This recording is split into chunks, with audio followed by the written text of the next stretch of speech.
Primeiro, muito obrigado pela presença de todos. É um prazer estar aqui novamente com vocês. Devo dizer que é uma honra trazer aqui um pouco do meu conhecimento que eu tenho já desenvolvido já. Estou na área fiscal já desde 1982, então eu posso dizer com bastante propriedade que eu tenho acompanhado muito, muito até de perto mesmo, toda essa verdadeira montanha-russa que é a nossa legislação, tanto federal, municipal como estadual. Tá? O meu foco profissional é mais a área fiscal, ou seja, a famosa nuvenzinha negra dos impostos. Tá certo? E, em relação aos impostos, nós temos algumas obrigações acessórias que tratam justamente do chamado SPED, que é o Sistema Público de Escrituração Digital. O SPED ele foi criado no ano de 2007, tá? Inicialmente através da nota fiscal eletrônica, que foi a nota fiscal de serviço. Posteriormente foi a nota fiscal eletrônica modelo 55, que o pessoal fala muito vulgarmente de a DANF, mas na realidade é o DANF, porque é o documento auxiliar da nota fiscal eletrônica, tá? Que é justamente para a circulação de mercadorias.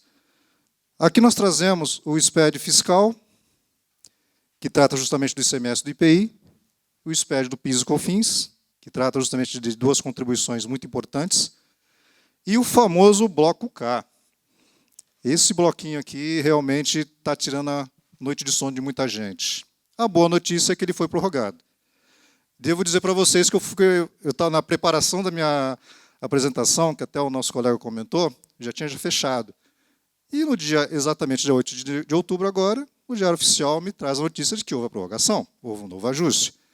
Quer dizer, tive que, na realidade, dar uma reformatada, porque ia chegar aqui com uma informação totalmente furada. Mas, tudo bem. Isso faz parte. Tanto que, nesse momento em que nós estamos aqui conversando, o Diário Oficial também deve estar publicando uma série de outras mudanças. Tá? Então, pode ver que provavelmente deve estar vindo mais alguma surpresa, mais alguma coisa. Mas, infelizmente, é isso. Né? O governo está realmente trabalhando no sentido de aprimorar o seu sentido de verificações numa sede arrecadatória que, claro, aqui não é um momento propício para se discutir isso. Mas as ferramentas que estão sendo desenvolvidas, elas estão cada dia mais aprimoradas, cada dia mais aperfeiçoadas. Como bem foi colocado pela Ana Paula, a gente que trabalha na área contábil hoje em dia, temos que não só ter o nosso conhecimento do dia a dia normal, nós temos também que ter agora conhecimento na área de TI. Eu acompanhei de perto a experiência que ela teve, quando ela teve que formatar, literalmente, de cabo a rabo, todos os blocos de um SF, porque houve um problema em relação à empresa fornecedora de serviço. Né? Bom, aqui eu começo com uma pequena brincadeira dizendo que, na pré-história do SPED, como é que era a escrituração fiscal. Né? Eu acompanhei bem isso aqui, como eu disse, eu comecei em 82, e a escrituração era feita toda manualmente nesses livros. Tá? Eu usava caneta tinteiro, papel, pilhas e pilhas de papéis. Né? O pessoal um pouco mais antigo aqui também já trabalha nessa área, deve se lembrar bem desse período, e a coisa funcionava também. Funcionava. Era perfeita, não tinha muito problema. Né? Temos aqui um modelo de livro de entradas, um livro de apuração de semestre, um talão de notas. E isso eu identifiquei como se fosse a pré-história do SPED. O que acontece? A partir do momento em que o governo começou a se aprimorar tecnicamente, né, nós vimos todo o boom da economia que aconteceu na década de 90, né, a famosa globalização, que praticamente, literalmente, tirou muita gente de uma certa inércia, porque a globalização fez com que você tivesse que competir com um cara lá do outro lado do mundo. Né? O famoso efeito borboleta que as pessoas falam. Né? A borboletinha ela bate uma asa lá em Tóquio, chove aqui no Parque do Ibirapuera. Então, todo mundo interligado nessa verdadeira aldeia global, foi uma das coisas que estimulou também o governo a procurar ferramentas para buscar maneira de ter informações, no sentido de poder também compensar a sua arrecadação, que, afinal de contas, é o seu meio de receita. Né? Bom, não sei, de repente alguém pode estar matando a saudade também em ver livros antigos. Eu, graças a Deus, já estou longe dessa história aqui. Muito bem, no tempo antes do SPED, nós ainda começamos aí o sistema informatizado, o computadorzão antigo. Né? Eu me lembro do primeiro computador que eu manipulei, era grandão, tela preta, tudo escrito em verde. Nossa, eu achava lindo aquilo ali, achava fantástico. Coisa de juventude, né? Então, os dados em meio digital, a impressão de livros, ainda hoje existem algumas coisinhas, a encadernação desse material, a assinatura de contabilista, registro na junta comercial, o arquivo morto, todo esse sistema aqui, tudo isso aqui que vocês estão vendo, que eu estou chamando de antes do SPED, hoje ele já está em tempo real. já está online. Você emitiu uma nota fiscal hoje, seja de serviços, seja de mercadorias, já subiu para a base da Receita. Ou seja, nós temos um verdadeiro, mais que um Big Brother de 24 horas. Tá? Daqui a pouco eles estão já simplesmente olhando você mesmo sem ter câmeras. É o que está acontecendo. Infelizmente é isso. E o que é pior, o pessoal que trabalha na área de comércio sabe, emitiu a nota fiscal, você tem 24 horas para cancelar. E muitas vezes acontecem problemas que a transportadora não vem retirar. Meu Deus do céu, o que eu faço agora, Robson? Cara, cancela, vamos ver, não tem jeito, faz nota fiscal de entrada. E uma série de outras situações. Então, o que acontece? Toda essa informatização, todo esse bolo de informações, né, que corria dessa maneira aqui, até bastante simples, ficou mais simplificada para o agente fiscalizador. Tá, para ele está super fácil. Antes do SPED. Quais são os objetivos, então, do SPED? Nada mais do que promover a integração do fisco, ou seja, o fisco federal, o fisco estadual e o fisco municipal, eles estão interligados. Tá? Hoje, eles têm condições de, por exemplo, o pessoal que trabalha na área do comércio deve saber disso também. Existe um repasse dos municípios, do Estado para o município. Então, até o próprio município ele se utiliza do SPED para saber se realmente o repasse da percentual relativo ao ICMS, que faz parte da sua receita, se o Estado de São Paulo está realmente passando para o município correto. Eles utilizam o SPED para isso. Então, você vê que é uma ferramenta que extrapola até mesmo a questão relacionada ao contribuinte. Entre os próprios entes tributantes, eles utilizam essa ferramenta.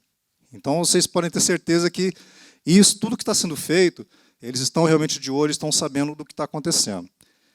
Racionalizar e uniformizar as obrigações acessórias para os contribuintes.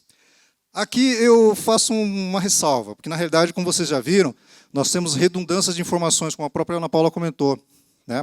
A ECD, a ECF, informações são aglutinadas de um lado para o outro. Essa racionalização, sinceramente, para mim, não está funcionando. Não é uma maneira de cercar a mais, cercar a menos. Da maneira como a tecnologia está se desenvolvendo, redundância de informações deveria ser uma meta mais objetiva em relação a isso. Né?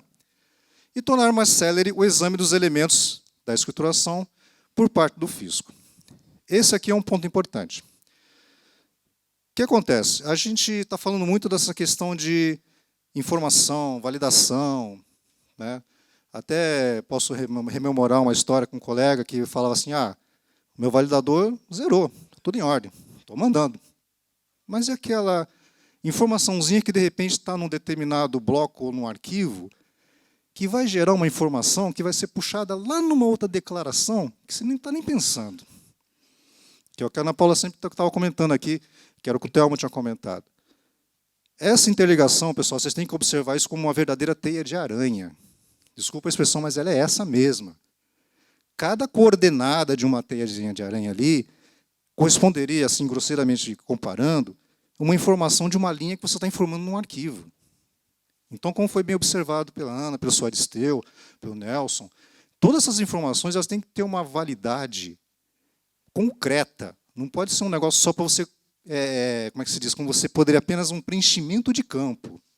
O validador ele não faz assim a qualidade da informação, ele verifica só a estrutura. Tá? Por que eu estou falando isso? Porque é uma experiência própria que eu tive com outros colegas. Como eu já comentei, esse rapaz. Zerei meu SPED, mandei embora. Ok, mas e aí?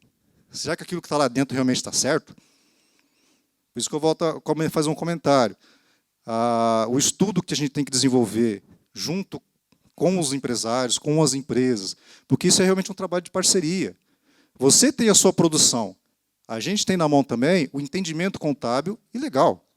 E nessa situação toda desse verdadeiro caldeirão, é que a gente pode realmente filtrar e apresentar umas informações que sejam corretas, para você não ter a famosa dor de cabeça lá na frente. Pois é, agora, depois do SPED, finalmente chegamos nele. Nós temos aqui o que nós chamamos de... O que acontece? Nós temos aqui o esquema do SPED fiscal relacionado justamente ao ICMS e ao IPI. O contribuinte, tá? Ele tem o seu layout, certo? Que é especificado pela Secretaria da Fazenda, seus bancos de dados e o arquivo texto. O que acontece aqui? A nota fiscal eletrônica, inicialmente ela sobe para a Receita Federal, e depois ele é distribuído para o Cefaz. Algumas pessoas acham que, na realidade, ele faz direto essa congruência aqui, mas, na realidade, ela passa primeiro pela Receita Federal. Vocês já observaram? Receita Federal, ou seja, aqui a União está a um passo de, na realidade, começar, de repente, quem sabe, num futuro próximo, ter um imposto único, porque vai passar tudo primeiro por ele. Quem sabe, né? Um sonho do nosso direito tributário. Então, o que acontece? Dentro do SPED fiscal, esse esquema aqui de SPED, nós temos o layout próprio, banco de dados, o arquivo texto, a assinatura representante comercial que nos proporciona uma procuração eletrônica, passamos pelo validador e encaminhamos para a Receita Federal, que faz a distribuição para o Cefaz. Uma coisa interessante aqui nas notas fiscais é assim, o famoso arquivo XML. Eu já, como eu disse para vocês, já estou desde 82 na área, desde quando houve a implantação em 2007. Existe uma regra aqui no Estado de São Paulo, e ela também é regra federal, que o arquivo em XML de quem emite a nota tem que ser enviado para seu destinatário. Em contrapartida, quem recebe essa nota fiscal eletrônica tem que exigir também o arquivo em XML. Por que eu bato nessa tecla? Quando fiscalização vier, você pode até apresentar o DANF, mas ele vai querer saber do seu XML. Porque, desculpa o comentário, papel aceita tudo. Eu já peguei caso, Robson Chantong, peguei caso, DANF falsificado. DANF falsificado. Foi montado um código de barra, foi montada uma chave de acesso, fui verificar, essa nota não existia. E era CNPJ falso, era coisa errada. Então, o que acontece? Quando a fiscalização vier, e um dia ela vai vir, ela vai exigir o seu XML. Não vai querer saber de A, B ou C, embora ele já tenha tudo aqui na base. Já tenha tudo na base. Então, não se iludam. O que vocês fizerem, eles estão sabendo. O que acontece aqui no esquema do SPED fiscal? O SPED ICMS IPI ele foi criado justamente para fazer a demonstração da apuração desses dois tributos. Tá? O ICMS, o Imposto sobre Circulação de Mercadorias, o IPI, Imposto sobre Produtos Industrializados. Por que isso? Hoje, aqui em São Paulo, nós temos a entrega de um documento chamado GIA, que é a Guia de Informação e Apuração. Esse documento ele está literalmente em redundância com isso daqui, porque todas as informações que você manda normalmente para o posto fiscal eletrônico, ele já está inserido dentro dos servidores da Fazenda. Então, acredita-se que a GIA, em breve, seja extinta, acabe, e, por consequência, os livros fiscais. Infelizmente, ainda, os livros de entrada, saída de apuração de ICMS, de IPI e de inventário, ainda exige-se a encadernação, impressão, encadernação, assinatura, ainda bem que não reconhecimento de imposto, porque na minha época ainda tinha aquela situação de que você tinha que levar o livro fiscal no posto fiscal, né, ver o pessoal lá muito bem-humorado para ter o carimbo de oficialização. Tá?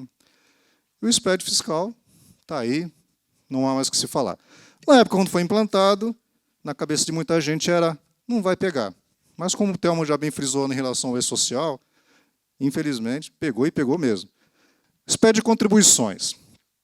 Ele funciona basicamente da mesma forma que o SPED do ICMS, só que aqui nós temos a apuração da COFINS, do PIS, e da contribuição previdenciária sobre a receita, que seria questões relacionadas à desoneração da folha, o INSS sobre a receita. Funciona basicamente no mesmo critério, em que as informações do contribuinte em arquivo texto são validadas e transmitidas. Esse já vai diretamente para a Receita Federal. Esse aqui não tem o que se falar em relação aos estados, porque, afinal de contas, trata-se de contribuições relacionadas à União. Tá? Aqui, essa SPED com a FD Contribuições, vocês devem se lembrar que havia uma outra declaração chamada DACOM, que é a Declaração de Apuração de Contribuições. E eu vou dizer para vocês, o SPED COFINS apareceu para justamente substituir a DACOM, porque tinha contribuintes que, infelizmente, na DACOM, atribuíam créditos, porque você sabe que no lucro real nós temos apuração não cumulativa. E esses créditos não tinham como ser comprovados, e a Receita não tinha como rastrear. Então, foi aqui que surgiu justamente essa questão. Opa, aqui já que funcionou o SPED ICMS IPI, onde eu posso rastrear a matéria-prima e determinadas situações de apuração, por que não fazer o mesmo em relação a COFINS e o PIS? Eu não me lembro bem exatamente, mas, se eu não me engano, foi em torno de quase que 32 bilhões de reais que o governo tomou um tombo de créditos que eles perderam, que eles não tiveram como rastrear. Então, depois disso, foi instituída essa contribuição e que hoje ele tem condições de verificar, assim, tudo aquilo que é creditado em relação ao PIS e COFINS não cumulativo e pode vir a glosar ou verificar alguma situação. E o bacana de tudo isso é que todas essas informações do SPED, do ICMS, SPED do PIS e COFINS, vão refletir também lá na FD, lá na ECF, porque justamente como eu comentei, existem linhas somatórias que determinadas situações ali de totalizações elas são puxadas pela Receita Federal nas suas auditorias. Então, eles podem verificar exatamente o que está lançado aonde, como e por quê. E aqui está o famoso SPED fiscal, que é o bloco K. Alguém imagina por que esse K? Não. Então, eu acho que eu estou ficando velho mesmo. Tinha uma situação antigamente, chamava Cardex. O Cardex, né? A famosa fichinha de controle de produção que você tinha que fazer, usar, acontecer e tal. Pois é. Então, o que acontece? Com o desenvolvimento do SPED fiscal, o governo ele verificou que, puxa vida, por que não utilizar também em relação a um famoso livro chamado Modelo 3, que acho que pouca gente que também deve conhecer. Esse livro, Modelo 3, é justamente o livro de controle e produção de estoque. Gente, eu estou já há mais de 30 anos nessa vida. Já acompanhei muita fiscalização. Eu nunca vi nenhum fiscal exigir esse livro. Ele seria um livro complementar em relação ao livro de apuração de inventário, de estoque. Só que nunca foi solicitado. Porque, gente, aqui é uma loucura. É uma loucura. Estou sendo sincero. Tá? O pessoal de TI que está trabalhando nesse bloco aqui, os caras não estão dormindo. E quando houve agora a prorrogação, nós vamos passar depois o cronograma, houve um certo alívio. Por que um certo alívio? Porque, na realidade, essa prorrogação está fazendo com que o bloco K seja ainda mais aperfeiçoado. Junto com a produção, você vai ter a abertura de ordem de produção, os materiais consumidos, a conclusão da ordem de produção, as compras, onde vai ter todo o gerenciamento de entradas de matéria-primas, produtos acabados, produtos em elaboração, o controle exato de estoque. Né? A gente sabe que o estoque final nada mais é do que a compra, mais o estoque inicial, menos a venda. Tá? O controle de estoque de materiais de clientes enviados para industrialização. Isso é uma outra conta extremamente importante. Já tive casos de clientes serem autuados por não controlarem a saída e volta